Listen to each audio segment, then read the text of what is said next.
first got to the 76ers, there already was a song in place. It had been written by one of the 76ers employees at the time. His name was Richie Iannarella.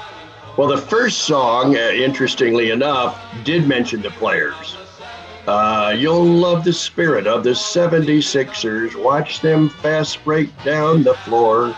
Da, da, da, da. And then it would swing over and he would mention Wilt Chamberlain and Chet Walker and Billy Cunningham and Hal Greer and Wally Jones. That timed it right there. I left after the 1 year in Philly, went to Chicago, and somewhere that song fell by the wayside. I don't know what happened, but it just kind of disappeared. A young lady working in our front office, her name was Janet Childress. And she came to me one day and she said that her husband, who at the time his name was Randy, and he was a songwriter and he had a little group and they'd come up with a song and they wanted us to hear it. That became very catchy and we liked it and the fans liked it. We used it, I think, when the team came out on the floor and so forth. I left the Sixers in 1986 and the song disappeared. Just seemed to vanish. I don't know what happened, but it was not used. I've been doing this show on WIP in Philadelphia since 1990, but it hadn't come up. The Sixers weren't really a very hot team. And then when Iverson came and it got big, we like to play music, do stuff like that. And I said, is there any Sixers song? We play the Eagles fight song all the time. The Flyers have song. What's their song? And he played it. And I went, there's got to be something newer than that. That thing is old. That thing is dated. And he said, no, that's the song. It hasn't really been popular for a long time. So I said, that's the song. We'll stop playing it. And we'll play it after every win for a while.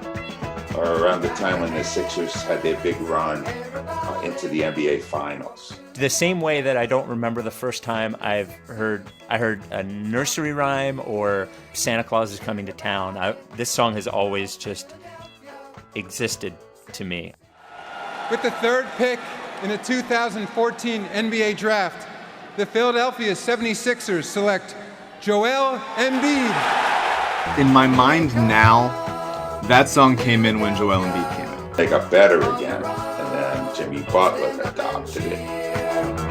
I have probably one of the catchiest things in that whole 1, 2, 3, 4, 5, 6er deal. Yeah, home when I was a away team, I was always singing it, so it's still stuck in my head. So the first time I heard this song, I would say I became a Sixers fan about 5 years ago. I think I was just like on the internet one day and I heard the song. And it's a really, really catchy song. And every time I play it on the piano, I have a lot of fun with it. And it's really fun to listen to. My favorite part of the song is probably the part where it goes like 1, 2, 3, 4, 5, 6. It's fun to count and say things that people know. That's why Fly Eagles Fly works. I mean, how often do you get to count forwards and backwards to song? It's just not a thing that you get to do often.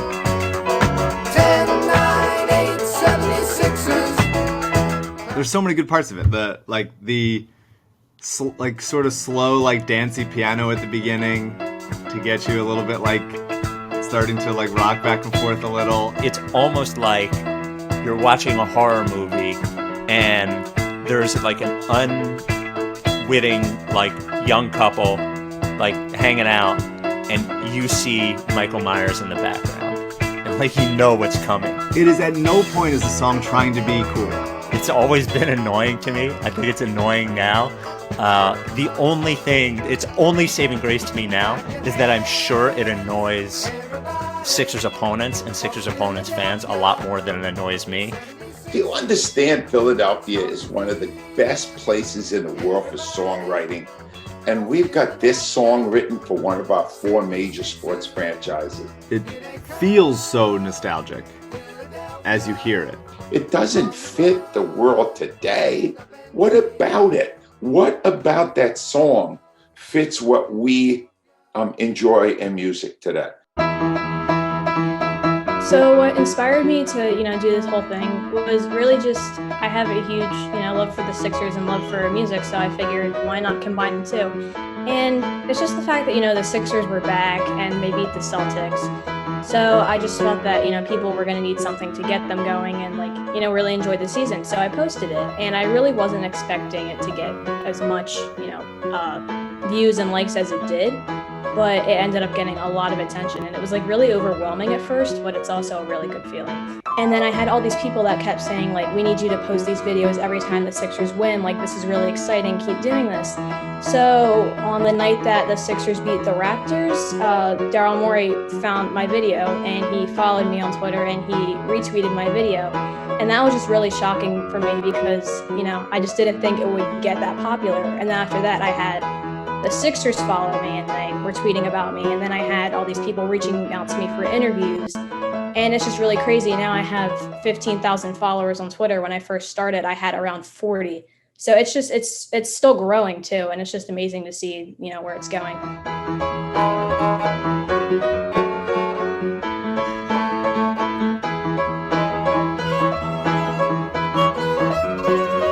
So because I've always loved the Sixers and I've been playing the violin for many years, it's kind of a challenge sometimes to play modern songs or popular songs on the violin. So when I heard Sadie put it into piano, that gave me a really good way to incorporate violin, because if I just played violin over the original Here Come the Sixers song, it would be okay, she's playing Here Come the Sixers on the violin. Whereas when it has become this classical rendition fully on the piano first, then it was really easy for me to jump in, and other classical instruments too, to jump in. I know there's one guy that joined with a cello. So people were like, wow, at this point you're going to become a full orchestra someday.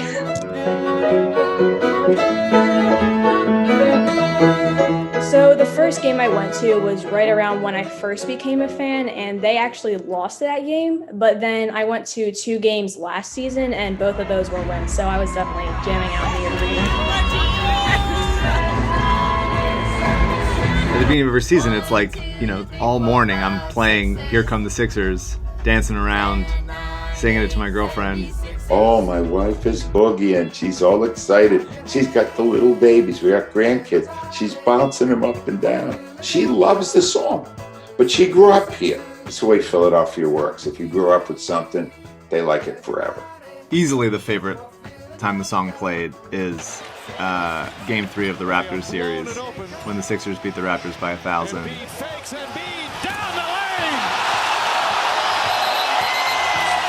It was Kobe Bryant's last season, and it was going to be his last visit to Philadelphia, and he's from here. And the Sixers were on the verge of the worst start in the history of the NBA, and they beat the Lakers. And I honestly can't tell you specifically if they played the song, but in my mind, I was watching it, they won, and the song came on. I think everyone was just so surprised that they won that maybe the guy forgot to press the button or something. It was just sheer shock. Every year, there's 1 or 2 people who send me a, hey, this is actually going to be the Sixers song, and do a new one. And it always falls so flat that given the history of Here Come the Sixers, it will not be replaced. It does not seem like it's possible that it will be replaced. So I do have a soft spot in my heart for all of the people who try in vain to replace it. Philadelphia, unlike any other place I know, they lock in on something. They embrace it, and they hold on when most other places would give up and find something new. The idea of being in the arena while they're playing the song after they've just won the championship, when I'm allowed to be around human beings again, it is too many emotions kind of wrapped into one.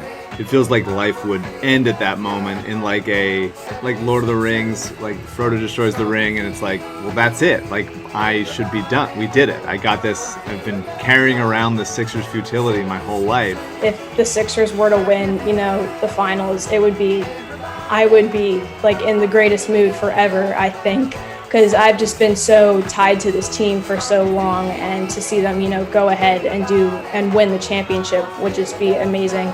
An amazing feeling, and I would definitely be playing the song on my piano on repeat for weeks and weeks. Everybody